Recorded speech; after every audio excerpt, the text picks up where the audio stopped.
सुप्रभात प्यारे बच्चों। हिंदी की कक्षा में आप सभी का स्वागत है।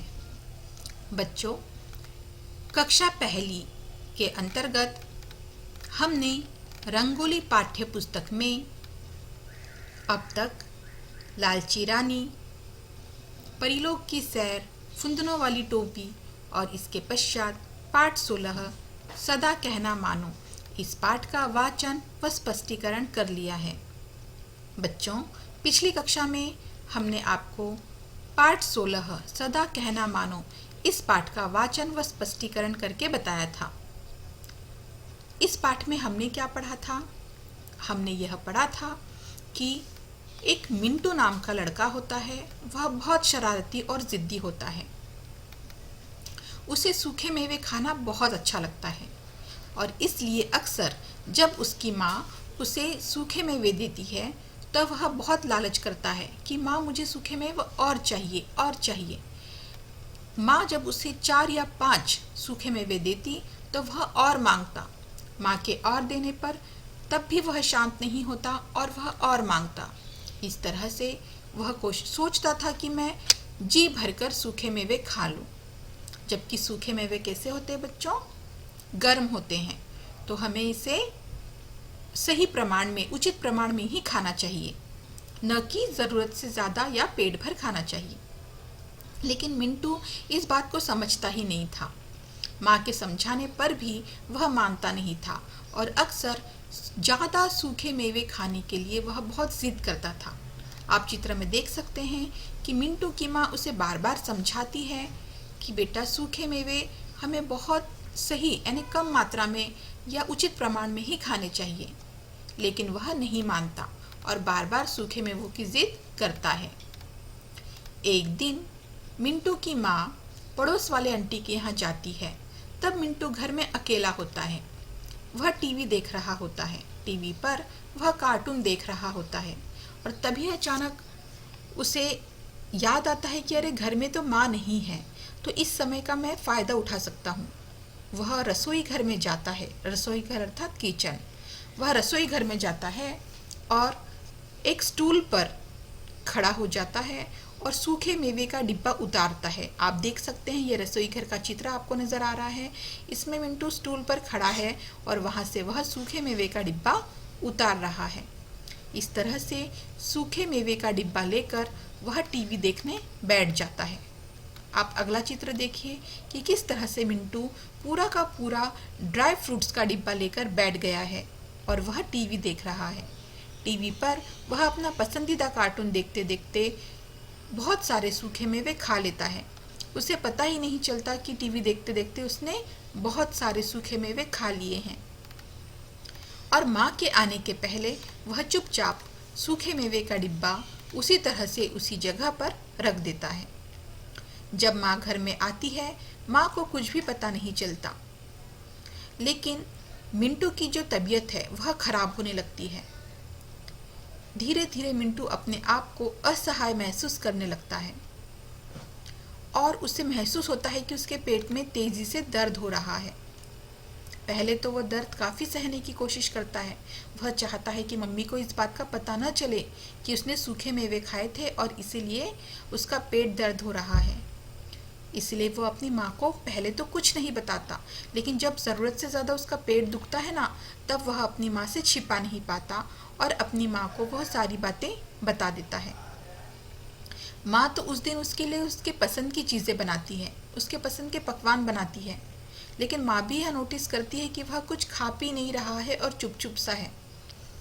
इसलिए माँ के बार बार पूछने पर फिर मिंटू माँ को सब बातें, सारी बातें सच्ची सच्ची बता देता है कि किस तरह से माँ जब पड़ोस वाले आंटी के घर गई थी तब उसने रसोई घर में जाकर सूखे मेवे का डिब्बा उठाया और वहाँ से सारे सूखे मेवे उसने खा लिए।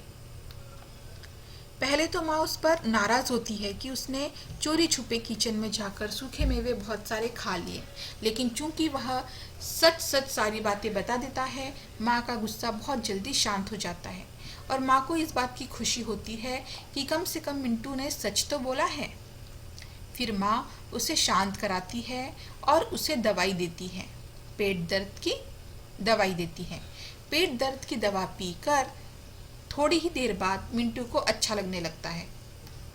फिर माँ उसे समझाती है फिर से कि बेटा, मैंने इसीलिए कहा था कि ज़रूरत से ज़्यादा सूखे मेवे नहीं खाने चाहिए, क्योंकि यह गर्म प्रकृति के होते हैं और हमारे शरीर में जाने पर ये ज़रूरत से ज़्यादा गर्माहट पैदा कर सकते हैं और इससे हमारा स्वास्थ्य, हमारा हाजमा, हमारा पेट खराब हो सकता है। और इस तरह से अब मिंटू अपनी माँ की सारी बातें समझ जाता है और अपनी गलती का उसे एहसास होता है। वह माँ से माफ़ी मांगता है और माँ के गले लगता है। आप चित्र में देख सकते हैं कि मिंटू ने दवाई खाई है और अपनी माँ से उसने माफ़ी भी मांगी है और अपनी माँ के गले लग गया है। तो बच्चों, ये हमारा पाठ है, पाठ 16, सदा कहना मानो। और हमने आपको बताया था कि इस पाठ से हमें यह सीख मिलती है कि हमें कभी भी सूखे मेवे ज़रूरत से ज़्यादा नहीं खाने चाहिए या किसी भी खाने की चीज़ का ज़रूरत से ज़्यादा इस्तेमाल नहीं करना चाहिए, है ना। हमें नाप तौल कर और जितनी आवश्यक हो उतनी ही चीज़ें खानी चाहिए और उतने ही प्रमाण में खानी चाहिए जितनी कि हमें आवश्यकता हो या जितना कि हमें बड़े कहें। तो बच्चों, आज हमने ये जो पाठ 16 पढ़ा है, इसके आधार पर अब हमारी एक वर्कशीट है, कार्यपत्रिका 6। यह वर्कशीट यानी कि यह कार्यपत्रिका लिंग और वचन पर आधारित है। तो चलिए बच्चों, अब हम हमारी कार्यपत्रिका 6 हल करेंगे। कार्यपत्रिका के अंतर्गत पहला प्रश्न है, दिए गए शब्दों को उसके सही स्थान पर लिखिए। इसमें आपको एक बड़ा सा स्टार नजर आ रहा है और इसमें कुछ शब्द दिए गए हैं, लड़का, माँ, और यहाँ पर बच्चों बूढ़ा लिखा था, लेकिन मैंने इसे कट करके यहाँ पर मुर्गी लिख दिया है। फिर मुर्गा, बैल, गाय, और यहाँ पर बेटी लिखा था, इसे मैंने कट कर दिया है और पिताजी लिखा है, और लड़की। अब मैं आपको बता दूं कि मैंने यहाँ पर क्यों ऐसा लिखा है। तो बच्चों, मैं आपको बता दूं कि आपको 2 तरह से प्रश्न पूछे जा सकते हैं। एक तो यह कि आपको बहुत सारे शब्द दिए जाएंगे और इस तरह के 2 कॉलम्स दिए जाएंगे और आपसे कहा जाएगा कि आपको जो शब्द दिए गए हैं आपको सही कॉलम में लिखने हैं, राइट। तो आपको वो जो शब्द है वो सही कॉलम में लिखने हैं। और दूसरा जो है, इस तरह से प्रश्न पूछा जा सकता है जैसा कि मैंने यहाँ पर दिया है, लड़का, माँ, और मैंने बूढ़ा जानबूझकर कट कर दिया ताकि मैं यहाँ मुर्गी लिख सकूं। और दूसरा मैंने कट किया है बेटी, और यहाँ बेटी लिख कर कट करके मैंने पिताजी लिखा है। वो इसलिए क्योंकि मैं यहाँ आपको सही स्त्रीलिंग और पुल्लिंग की सही जोड़ियों के साथ समझाना चाहती हूँ। तो यदि आपके वर्कशीट में इस तरह से प्रिंट हुआ है तो आप भी उसे कट कर दीजिए और बूढ़ा की जगह मुर्गी लिखिए और बेटी की जगह पिताजी लिखिए। फिर मैं आपको बताती हूँ कि हमें सही जोड़ियों के साथ इसे कैसे पूर्ण करना है। देखिए, यहाँ पर 2 कॉलम्स बने हैं, एक और है स्त्रीलिंग और दूसरी और है पुल्लिंग। हमें क्या करना है, हमें यहाँ पर जोड़ियों के हिसाब से स्त्रीलिंग और पुल्लिंग की जगह पर सही शब्द लिखने हैं। जैसे पहला शब्द देखिए, पहला शब्द है लड़का। तो लड़का जो है यह किसका बोध कराता है? क्या यह स्त्री होने का बोध कराता है? नहीं। तो ये किसका बोध कराता है? पुरुष होने का, अर्थात पुल्लिंग का बोध कराता है। इसलिए हमने लड़का को पुल्लिंग के जगह पर लिखा, लड़का। इसके पश्चात हम देखेंगे बच्चों, लड़का का जो स्त्रीलिंग है वह क्या होता है। तो हम यहाँ पर ढूंढेंगे इसी स्टार के अंतर्गत कि यहाँ पर कौन सा दूसरा उत्तर दिया है। क्या लड़का का स्त्रीलिंग माँ होता है? नहीं। क्या मुर्गी होता है? नहीं। क्या मुर्गा होता है? नहीं। बैल? नहीं। गाय? नहीं। पिताजी? नहीं। क्या लड़की होता है? हाँ। तो हमने लड़का का जो स्त्रीलिंग है उसके सामने लिखा लड़की। तो देखिए अब हमारी सही जोड़ी बन गई, लड़की, लड़का, राइट। इसी तरह से देखिए बच्चों, दूसरा शब्द माँ। माँ क्या है? माँ स्त्रीलिंग है, तो हमने माँ को माँ के कॉलम में लिख लिया। अब हम माँ का पुल्लिंग ढूंढेंगे। देखिए कौन सा है माँ का पुल्लिंग? बिल्कुल सही, पिताजी। तो इसीलिए मैंने यहाँ बेटी कट करके पिताजी लिखा है ताकि हम सही जोड़े के साथ आगे बढ़े। तो माँ के सामने हम लिखेंगे पिताजी। इसके पश्चात है बच्चों तीसरा शब्द बूढ़ा। तो हमने यहाँ पर बूढ़ा कट किया और हमने वहाँ पर लिख दिया है मुर्गी। तो अब हम बूढ़े को भूल जाएंगे और मुर्गी को ध्यान में रखेंगे। तो अब देखिए बच्चों, मुर्गी, मुर्गी क्या है? स्त्रीलिंग का बोध करा रहा है, इसलिए हमने खाली जगह पर क्या लिखा है? बिल्कुल सही, मुर्गी। तो अब हम इसका सही पुल्लिंग ढूंढेंगे। क्या होगा इसका सही पुल्लिंग? बिल्कुल सही, मुर्गा। तो हमने यहाँ पर लिख दिया है मुर्गा। इसके पश्चात है बच्चों अगला शब्द बैल। बैल किसका बोध कराता है? बिल्कुल सही, बैल पुल्लिंग का बोध कराता है, इसलिए हमने बैल को पुल्लिंग की जगह में लिखा है। बैल पुल्लिंग के कॉलम में लिखा है। और यदि हम उसका स्त्रीलिंग ढूंढे तो क्या होता है? बिल्कुल सही, गाय। तो हमने क्या किया है फिर? गाय को स्त्रीलिंग के कॉलम में लिखा है।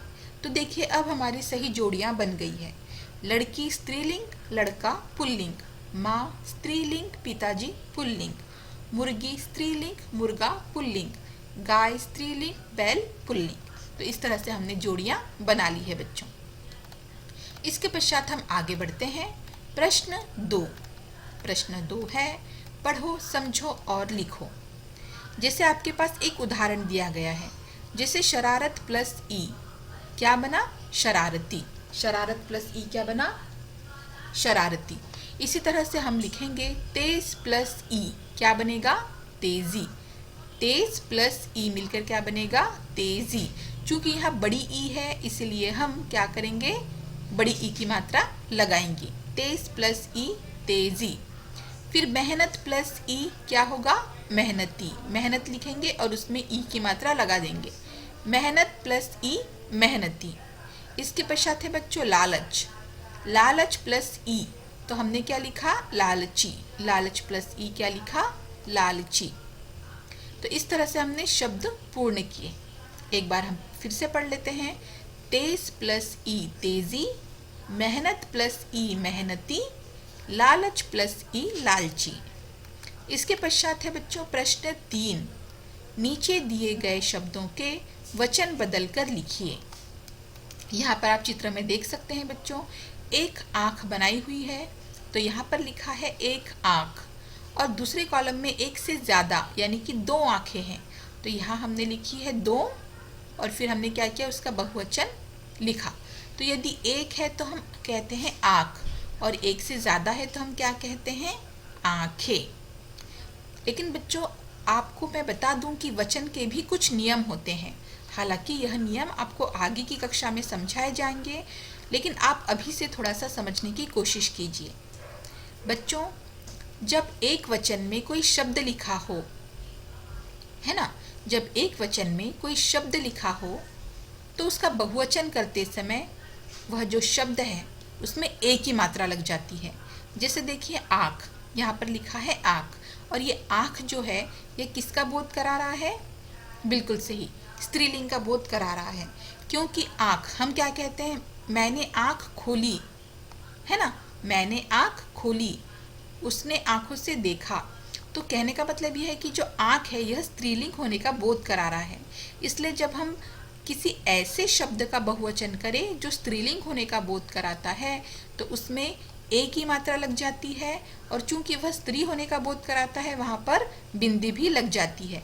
जैसे आँख का बहुवचन करेंगे तो पहले हम लिखेंगे आँखें, और चूंकि यह स्त्रीलिंग होने का बोध कराता है इसलिए हम लिखेंगे आँखें। स्त्रियाँ तो बिंदी लगाती है ना, इसलिए हम यहाँ लिखेंगे आँखें।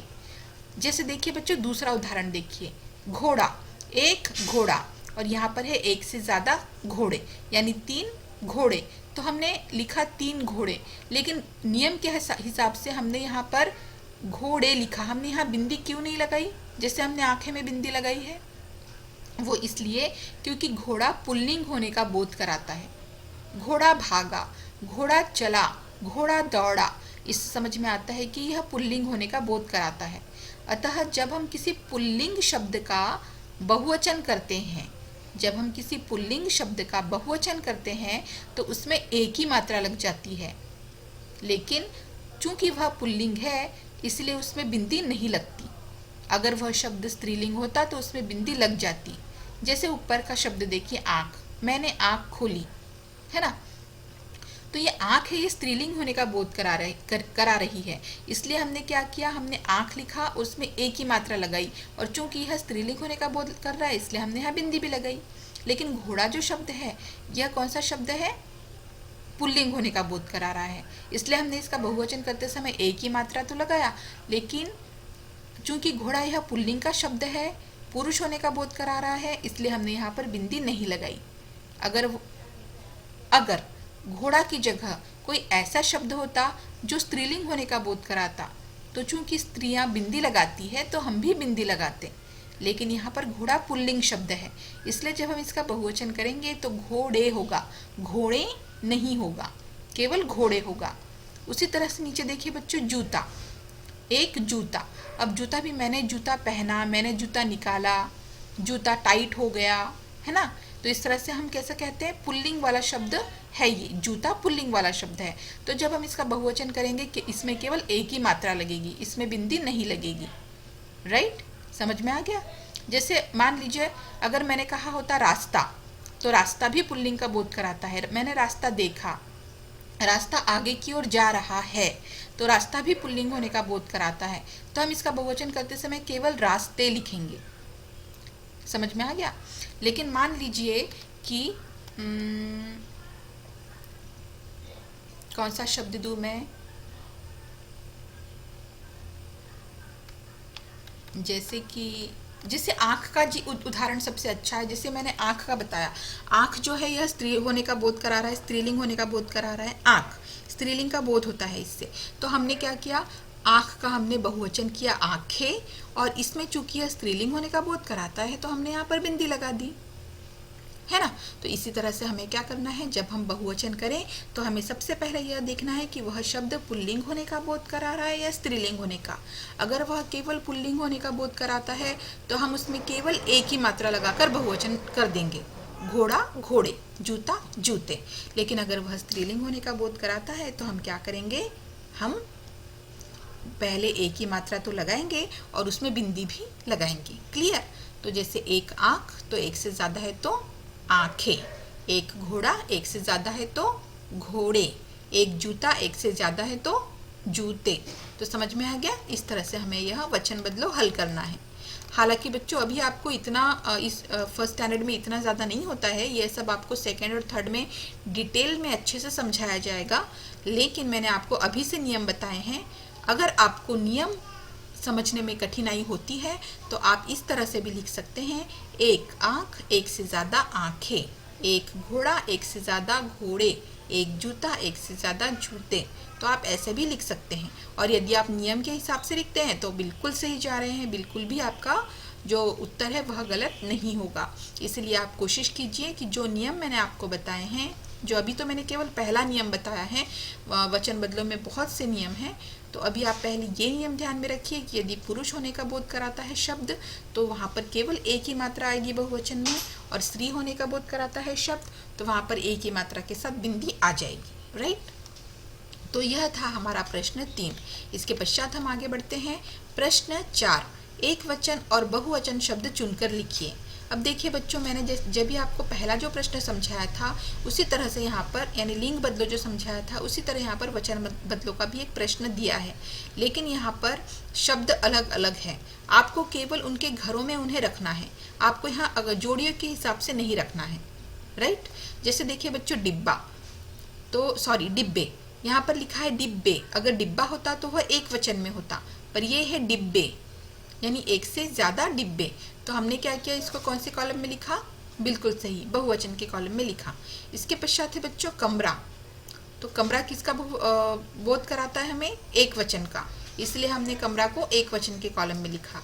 इसके पश्चात मेवे, मेवे, तो मेवे से हमें क्या समझ में आता है कि यह कौन सा शब्द है, एक वचन वाला या बहुवचन वाला, बिल्कुल सही, बहुवचन वाला, इसलिए हमने मेवे को बहुवचन के कॉलम में रखा। इसके पश्चात बच्चों दवाई, तो यहाँ पर कितनी दवाइयों की बात हो रही है, एक दवाई, एक से ज़्यादा होता तो दवाइयाँ होता, तो अब ये दवाई है केवल एक, तो हम लिख सकते हैं ये एक वचन के कॉलम में एक दवाई। तो क्या किया हमने एक वचन के कॉलम में एक वचन के शब्द लिखे, बहुवचन के कॉलम में बहुवचन के शब्द लिखे।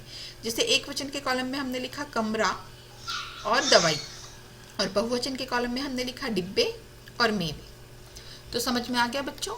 यह है हमारी कार्यपत्रिका 6।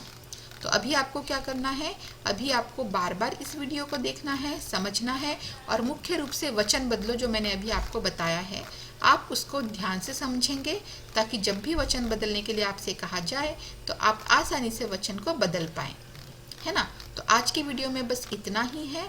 अगली बार मैं एक नया वीडियो लेकर आऊंगी। तब तक के लिए धन्यवाद बच्चों।